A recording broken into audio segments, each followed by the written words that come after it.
Howdy, and welcome to the White Hat Law Show with Warren Nord, where we cover a mix of current events, politics, and the law. Take it away, Warren. Hi, I'm Warren Nord, and welcome to White Hat Law. In this episode, we're going to talk about copyrights, and we're going to talk about the specific form of copyright and the fun that one can have in publishing books. And so literary-oriented process of going from an idea in your brain to selling books to other people. But first, we probably ought to talk about what a copyright is. A copyright is the right that an author has in the stuff that he authors. That's the one way to put it. And so what we have is if somebody has a song or a musical composition or a sculpture or even sometimes an architecture, if you have a new design of a building, all of those are controlled by copyright. And copyright goes all the way back to before we had written statutes and laws. And so it's part of what we call the common law. Now today we have laws that kind of handle all of these things and govern how we keep track of these things. But it goes back before that, and you have a copyright, anything that you create. I have some guests here today, and we're going to talk to them in a minute, but if one of them had put together a diary and put it under their book, somebody steals the diary, and prints it, you could sue them for copyright infringement, even though you've never registered it anywhere. But if you do register it, you get attorney's fees and you have protections in the same way that you do whenever you say, I've got a boat that I've created and I've got it registered. As long as it's in your pond, in your backyard, it doesn't matter. But you put it out on the lake, you want the police to help you, somebody steals it, you register it. That's the same thing, same kind of thing with copyright. So I have some guests with me today. I have K.A. Keith, who has written 2 books, and we're going to talk to him about his process in just a minute. And I have Jake Saunders. Is it Jake or Jakey? Jake. Jake Saunders, who has written 2 books as well.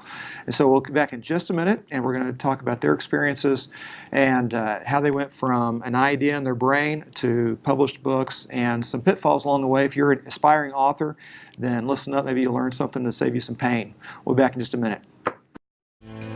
Whoa, hang on to your hat, folks. More with Warren Nord when we get back. Y'all are back here listening to the White Hat Law Show. Warren, who do we have up next? And welcome back. So first we're going to talk to Dr. Keith, K.A. Keith. And Dr. Keith has written 2 books, and they're both published in the last couple of years. Dr. Keith, tell us a story. When did you first start writing these books? Long time ago. This was not a professional project. It was a hobby project because a good friend of mine challenged me to write a good adventure fiction because I was complaining that everything was trash. And he said, a long-standing old friend said, well, why don't you write one of your own? And this was probably 30 years ago. And I said, well, I will. So it started out on bar naps and matchbook covers in New Orleans, where I was in training, and kind of evolved since. And it was my first love was literature. Went to school on a literature scholarship, but I became a doctor by hook or crook, and been doing ER for almost 30 years. And this has been a great. You're a flight surgeon for a while, right? Yes, in the Air Force. Kind of my mother was the Air Force, kind of getting me going and paying for training and so forth. And so, and all these things kind of color the books, kind of made it easier to write them.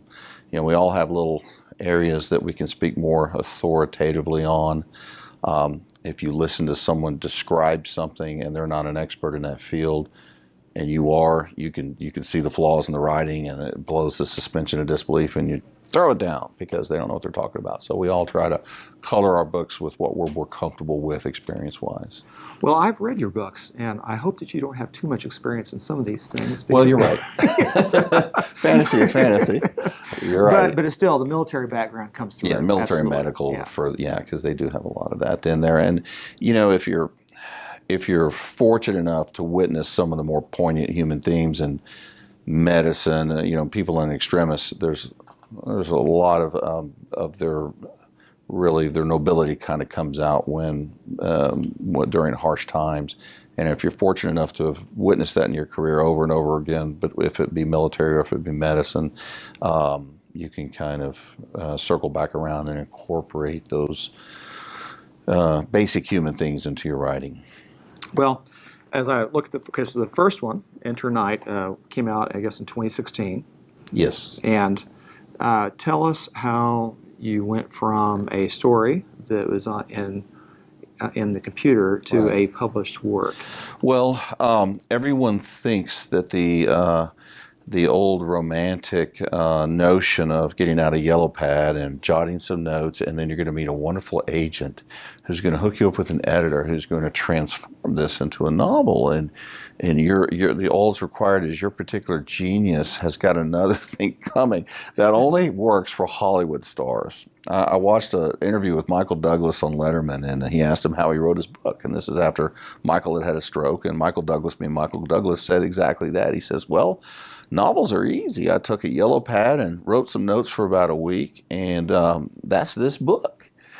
And he sincerely believed that that was the process. But then again, if you're a big celeb, they'll do that for you. But if you're an average Joe, you really need to get your act together. I went to the Maui's Writer Conference in 1990 thinking I was there. The what? The Maui Writers Conference, one of the bigger ones in the. And where's that? Maui. And, yeah. And it's just an offshoot of the New York Writers Conference, but a lot of the New Yorkers were there because they get to go to Maui, paid for if they're important enough. I paid my own way, of course. And anyways, I thought I was ready. I mean, I had my notes, and this is kind of when Word was still even being kind of tweaked to where it was applicable to writing, and man, I was not ready. Okay, so now that's what our viewers are going to say. Now what? Because they're going to put right where you were, and what did you see? You need to have it tight, and you need to edit. It's so competitive that unless you have endless amounts of budget to spend hiring your own editors, and I did at one point, but not to the extent that I would have had I not tweaked it really well first. You need to do 6-7 full edits, and for me, this is a 1.1 million word story.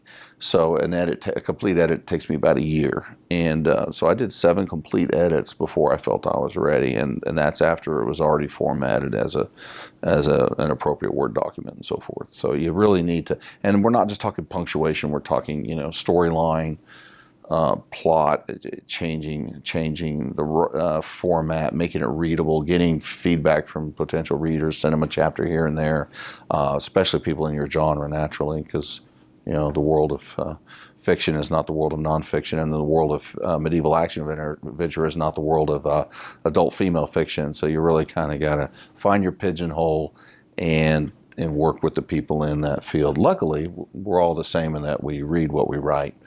Right. And so we kind of you should have a clue as to what you like to read. Right. And hopefully what you write is just as good as what you're reading, if not, to you at least, more relevant. So you went to Maui, and you how did you learn that you were not ready? Well, I had my novel mostly handwritten out, some on disc, and I was ready to talk to an editor. I mean, I was ready. And then, you talk to successful authors, you listen to the presentations, you sit down with an agent who's got 10 seconds for you, and he goes, well, where's your book?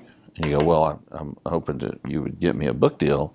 And he goes, yeah, but where is it? Where's the file? And just give me give me a synopsis in the first 3 chapters.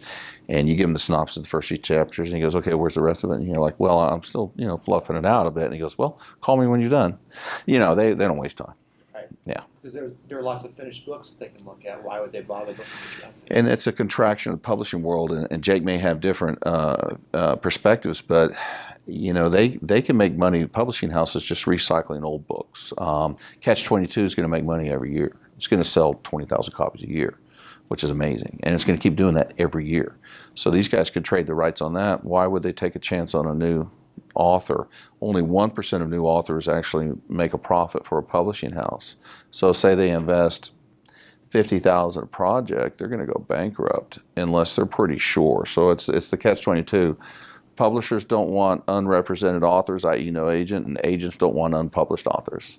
So to break in is the hardest part. And we've got endless great anecdotes about successful, famous people who John Grisham self-published 5,000 copies, sold them out of the back of a station wagon in Mississippi with his brother. Luckily, he had an agent that believed in him, because traditional didn't want him, and then he wound up getting a movie deal with Tom Cruise before even published a book legitimately. And then, of course, you have Stephen King, 6 full-length novels, 42 shorts, before he got one thing published. I don't know who paid for his living, for his can of beans or whatever. Maybe that's why the novels are dark. I don't know. But there was probably a lot of anger there. I mean, that's probably I'm starving. 30 years of his life, probably, yeah. And then Tom Clancy, same thing. He didn't publish till late in life. And of course, all of his material was already written before he got Cardinal of the Kremlin published. But he already had Red Storm Rising and Hunt for Red October. All these were already written. And so it's not something you're going to do to become rich and famous. It's got to be a love, but keep your day job. Well, and I appreciate that.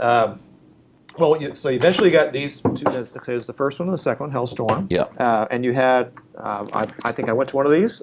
Some book signings. A book signing. So you have a book signing. Yeah, a few of those. Yeah. And so 3 or that's 4 of those. Lots of fun. Part of the traditional thing that is still traditional, right? Yes, sure is. It's fun. Those are fun. Fun. Yeah. And so give us maybe 1 or 2 examples of something that if you were going to give advice to an aspiring new writer, what would you tell them? Don't stop writing. Everyone says the discouragement's there, and it really is, but don't stop writing. Get your book excellent, and then whatever else happens, you've made an excellent book. There are 3 forms of publishing that they're kind of, there's the self-published, which is, hey, I've done a family album and I want to have a couple thousand copies, or I'm a nonfiction author or a speaker and I want to have some books to represent what I'm talking about. Then you just self-publish, get it done. You're not really. And then there's the partner presses, which is mine. You're kind of in between. I went with the same imprint that does Penguin Classics and so forth, iUniverse. And they pay for the editing and so forth, and you pay for your marketing if that's what you want to do. And then there's traditional, and that world is shrinking all the time. There's very few left. You look at all these different imprints like Schuster and so forth, and then you look at their actual street address, there's only 2 left in New York. And there's 1 in London, 1 in Germany, and I don't know if it's Australia for the other one or not. So all these different imprints are actually the same publishing house. So you think, oh, well, I got published by Schuster or Random House or Dell or Tor or whatever. Same building, same staff, same people. So the world is shrinking there. But ebooks has really kind of opened it back up again. Now the word's out. People can buy a great novel for $3, and that's pretty neat. It's pretty neat. There was some pain with copyright initially about 15 years ago where, Amazon and Google felt free to just publish things that didn't have e-protection in their contracts, which of course they didn't because there was no such thing when those contracts were written. And so they stole a lot of literature and they've had to settle some small lawsuits. But since then that's been worked out, and now for an author like me, I love it because the entry price for a novel may be $15 and an ebook they can get it for $2, and it makes no matter to me if someone buys it on one or the other. I love the fact that they're willing to buy it. Right. Or read it. Well, it's a lot easier for your work to get exposed at lower cost to everybody involved. I think it's wonderful. Yeah. And there's enough competition in that space to keep it honest now, because you've got the 3 biggies, Nook, Amazon, and iBooks.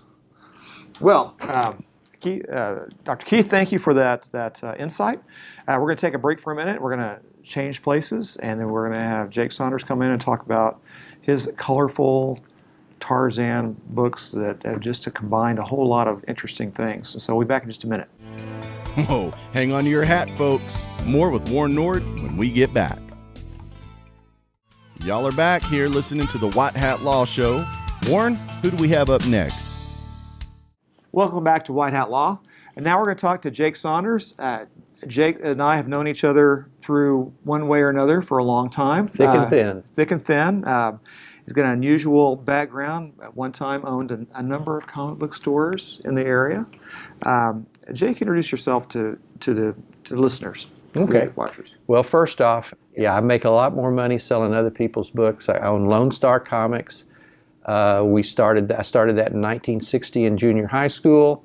Now we sold our stores that you mentioned. We now are strictly internet, but we have over 100 employees in a 54,000 square foot warehouse. We're the largest comics retailer in the country, and we're expanding into selling paperback books and various things like that. Do you want to give the URL of the domain of your comic book? mycomicshop.com. If you want to go there, mycomicshop.com. But in between, back in 1970, I had my first book published, which was with a friend of mine. We wrote it together, Howard Waldrop, called The Texas-Israeli War, 1999, which 99 was still in the future then, so it was science fiction. Now it's alternate history, science fiction. And the book was very successful, went through 3 printings. Ballantine published it. There were 3 foreign editions, including one in Israel, which is no surprise. Now, were you able to get that deal because you were already involved in the publishing world, or have that happened? Howard and I both had some things published, not very much, but we had written a short story, that book as a short story for Galaxy magazine.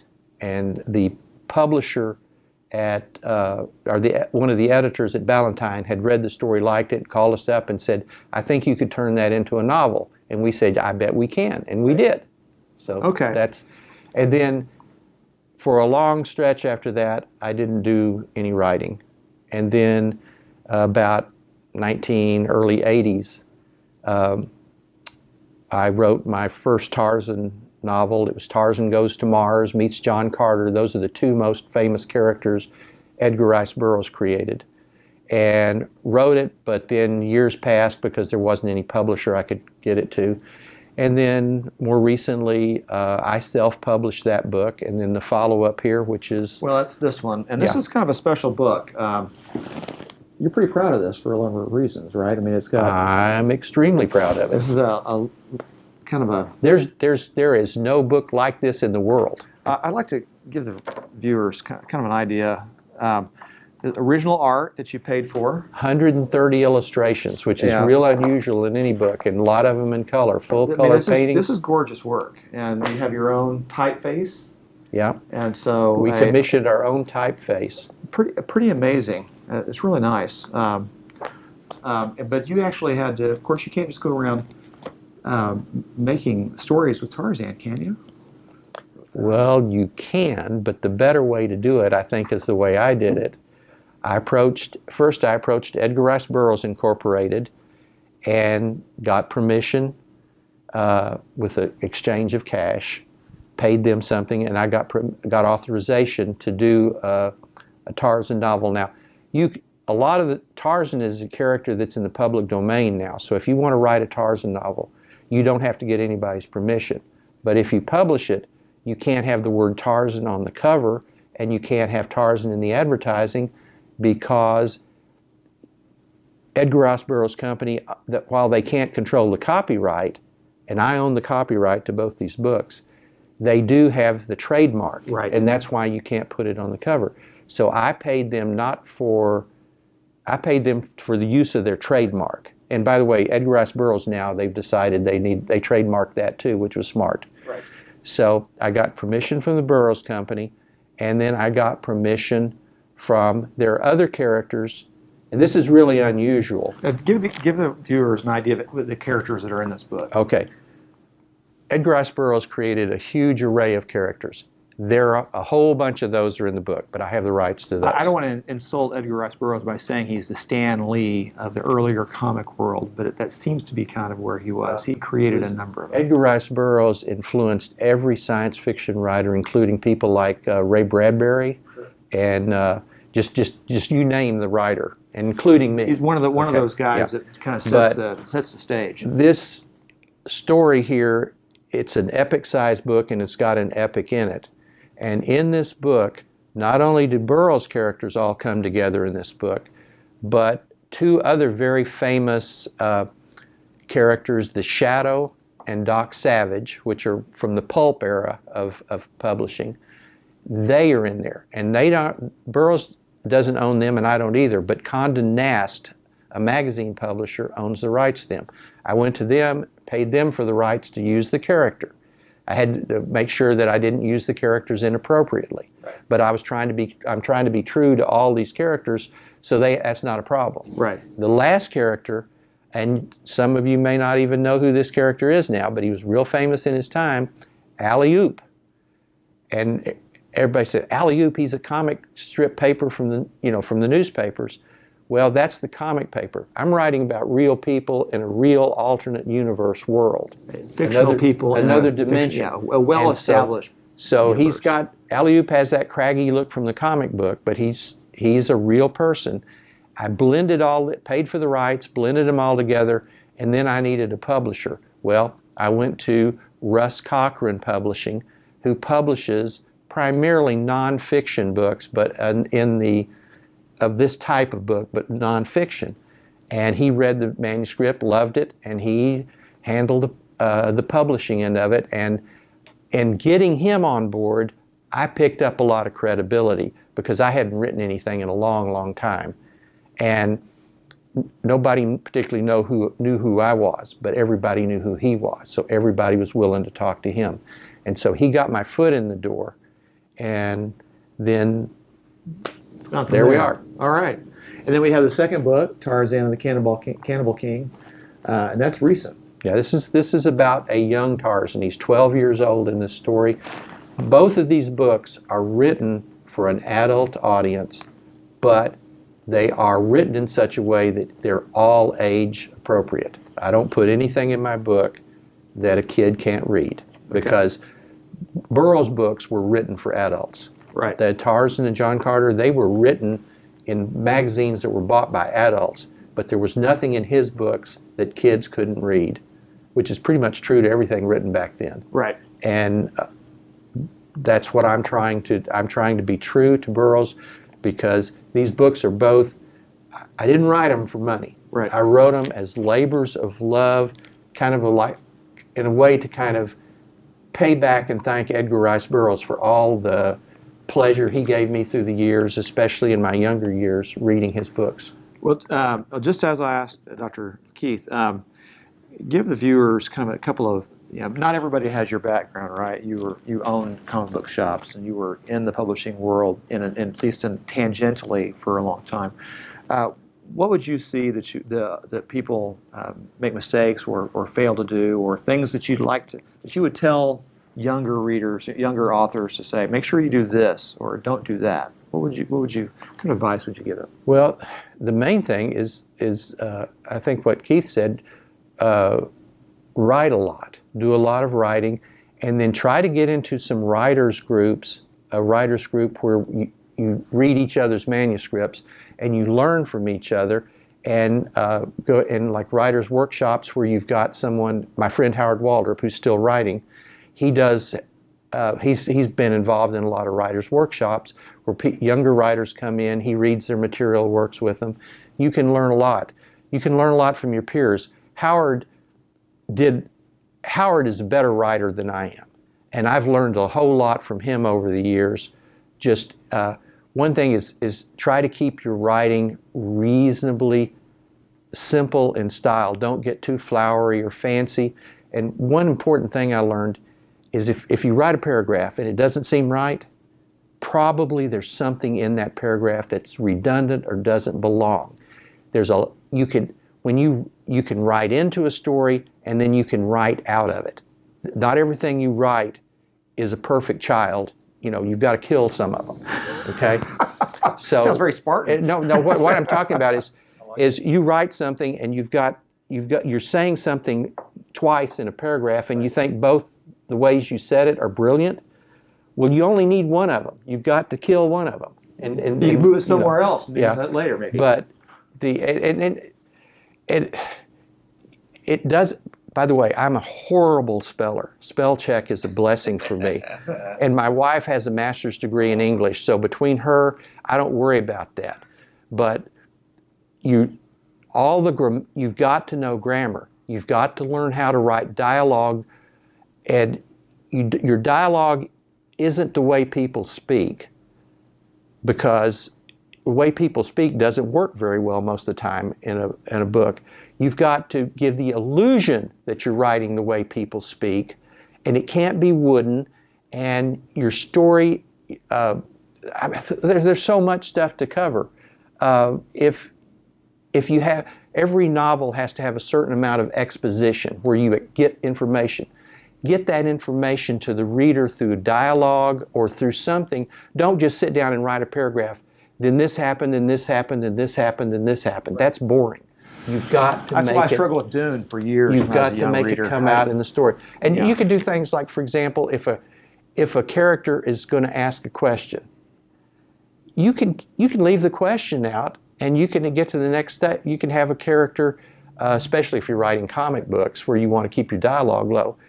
You can have a character answer a question that's not asked, but because of the way he's answering the question, you know the question was asked, so you don't have to put that dialogue in. There's all kinds of little tricks that make you better. And if you want to, I was really bad. One thing Howard had to stop me on is getting too flowery in my descriptions, okay? And a poet, I'm not really big on poetry generally, but if you want to read just the absolute core, simple yet amazing writing, read the poetry, read A Shropshire Lad by A.E. Housman, turn of the century, last century. That man could say so much in so few simple words. It is absolutely incredible. Okay, well, that is good stuff. Of course, we talk about law on the show, and so I want to make sure, have you had any positive or negative experiences with legal representatives that have wanted to help you or hurt you in some way? No. I mean, if you just play by the rules and know what the rules are, you know, I've had no problem at all. Who filed the copyright for these books? I think for that one you did. Oh, must have been a great job. They haven't done this one, though. I hope, you know, but as I understand it, these days you basically have a copyright de facto. Well, you do have a copyright. You have a copyright in anything that you author. But if you want to sue somebody and get attorney's fees, then you want, of course, get it registered. Well, I mentioned Harlan Ellison back in the times when the internet stuff was coming up and people were publishing stuff. They tried publishing some of his stuff. You don't want to get a bull terrier like him to get a hold of it. He was suing people right and left because he took great offense. And listen, if you sweat and strain to write your material, it is yours. It doesn't belong to anybody else. And this, you know, I've been following some of this over the years, things where these idiots and yahoos would get on and say, well, it should be, you know, anybody should have a right to this. Right. No, if you grow a garden, everybody shouldn't be able to walk into your garden and pull up all the carrots and beans and everything. But you know, if somebody steals your stuff, you can sue them. Although it's, you know, some of these people, they don't have anything to sue them for, you know. Right, that happens a lot. But I've had absolutely no problem whatsoever. Well, copyright is usually not, as far as registering copyright, it's usually not too expensive and it's not too difficult. It does have to be done right. You have to know whether something has been published and what does it mean to be published and some questions like that. And of course, if you want to get involved in litigation, then there are rules and there's fair use and things like that. We'll talk about another time. But that's about all the time we have today. So I want to thank my guest, Dr. K.A. Keith and Jake Saunders, and great books, all. And we'll see you next time on White Hat Law. Well, that's a wrap, folks, and we want to thank you for listening to the White Hat Law Show here with Warren Norrid. To find out more about Warren, check him out at norridlaw.com. See you next time.